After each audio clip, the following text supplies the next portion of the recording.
হাজারো সৌন্দর্যের ও ভালোবাসার প্রতীক কি ফুল।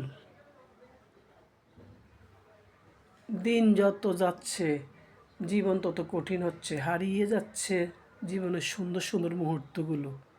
যেমন ফুল দেখলে পাগল হয়ে যেতাম, ফুল বন্ধু বান্ধবদেরকে দেওয়ার জন্য পেরেশান হয়ে থাকতাম, কিছু কিছু অকেশনালে ফুলের জন্য পেরেশান থাকতাম। এখন আসলে দিন যতই যাচ্ছে সুন্দর সুন্দর মুহূর্তগুলো জীবন থেকে হারিয়ে যাচ্ছে, ঠিক না? তারপরও ফুলের জন্য ছোট বড় সবাই পাগল, ছোট বড় সবাই ফুলের জন্য পেরেশান। ফুল এমন এক জিনিস, ফুল হচ্ছে ভালোবাসার প্রতীক। সবাই ছোট বড় সকলে ফুলের জন্য পাগল। আসসালামু আলাইকুম, কেমন আছেন আপনারা সবাই? আলহামদুলিল্লাহ, আমি খুব ভালো আছি। আজকে আমি তাইফার জন্য পাটিসাপটা পিঠা বানাইছি। দেখেন, 1 প্লেট পাটিসাপটা পিঠা বানাইছি।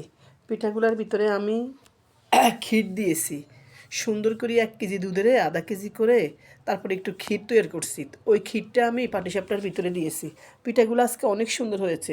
সেই ব্লেন্ডার করে চাউল ব্লেন্ডার করে গুঁড়ি করছি, গুঁড়ি করে পিঠাগুলো বানাইছি সুন্দর। দুধে ভরা ভিতরে, পায়াসের ভিতরে সবগুলো হয়েছে দুধ, ক্ষীরের ভিতরে সরি, এই ক্ষীর দিয়ে পাটিসাপটার ভিতরে ক্ষীর, এই যে ক্ষীর আছে ভিতরে।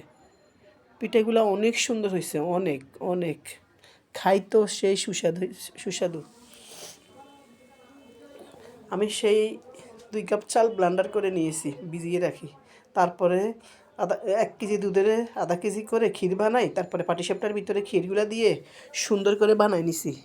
তাইফার জন্য নিব, কারণ তাইফার এই পিঠাটা অনেক ফেভারেট। তাইফা বলছে, আম্মু আসার সময় আমার জন্য কিছু পিঠা নিয়ে আইসো। তাই আমি পিঠাগুলো সকাল সকাল উঠে বানাইছি, এখন নিয়ে যাব তাইফার জন্য।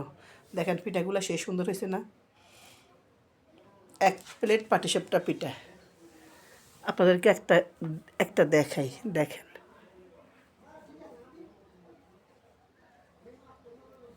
দেখেন এই যে ক্ষীর দেখছেন, ক্ষীরে ভরা পাটিসাপটা। দেখি তো, একটু খাই দেখি। সত্যি অনেক মজা হয়েছে। এই যে ক্ষীর ভিতরে দেখছেন।